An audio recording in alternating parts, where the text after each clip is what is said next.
This is from the crash of 2016. And when I was writing this book, there's a lot of history in this book, mostly the history of the Powell memo and Lewis Powell and how he and others in the Republican Party changed America's politics, starting with the Powell memo in 71 through his being appointed at the Supreme Court in 72, to the Buckley versus Vallejo decision that he authored in 76, and on it goes. But I also got into the history of the New Deal and FDR. And to do that, I went back. I've got a New York Times subscription, and so if you subscribe, and this is not a paid advertisement. If you subscribe to the New York Times online, you can go back into their archives back to the 1800s, and I mean it's really amazing. They've digitized so much of the old New York Times, and you can search it by keywords. And so I went through and I read pretty much every front page of every issue of the New York Times from mid-32 to April or May of 33, right? The election was held in November of 32. Roosevelt was sworn in on March 2nd or 4th of 33. And so I just went through and read the New York Times. And there was this amazing woman, Ann O'Hara McCormick. She was the first. She herself won a Pulitzer Prize for reporting. She was one of the first major female journalists, certainly for the New York Times, one of the very first.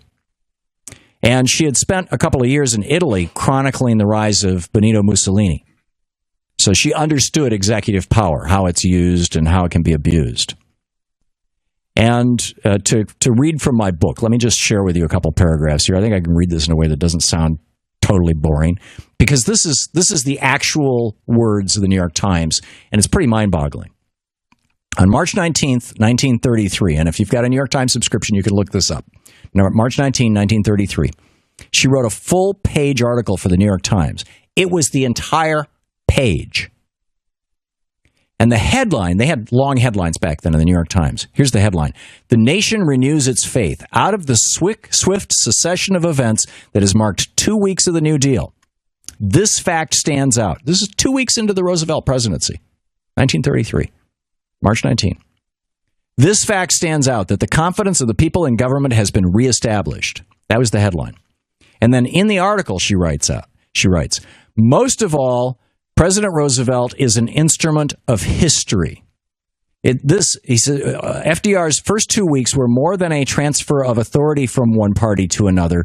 It was a change of government instead of a change in administration. So here's the New York Times in their front section in a full-page article talking about how the Roosevelt presidency, and you'll recall, President Obama said this was also true of the Reagan presidency. President Obama, he took a lot of flack for it, from right-wingers, oddly enough. But, I think he was absolutely right. He said, the two most consequential presidencies in the 20th century were FDR and Reagan, because they changed the country. There was change in government. It wasn't just a different person in the White House.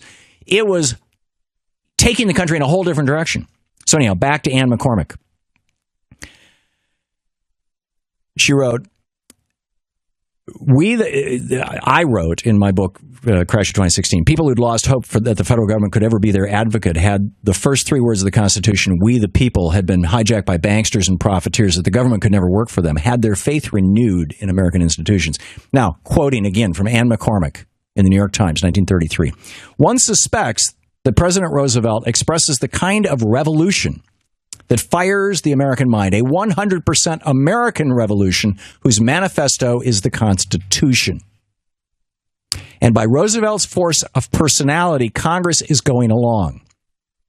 Now, I'm quoting here from the New York Times. This is Ann McCormick. Quote, one reason for the present meekness of both houses, this is the House and the Senate, Republicans and Democrats, of both houses, is that every member is practically buried under avalanches of telegrams and letters from constituents. These messages come to Democrats and Republicans alike. Sometimes profane, always imperative. They are mostly variations of a single order. And then she italicized this. Support the president. Give him anything he wants. Then 10 days later, on March 26, 1933, she wrote another full-page New York Times article about FDR. And she wrote, quote, Mr. Roosevelt thinks and talks a great deal about government. He believes that at every turning point of history, someone rises up who can enunciate and, in a sense, personify the new direction of the public mind and will. In his view, America has reached such a crossroads. And I think that was the thing I was looking for in the book. That practically buried. Every member is their desks are practically buried under avalanches of telegrams and letters from constituents. That's a revolution. So anyhow, I'm here to say I think the revolution's happening.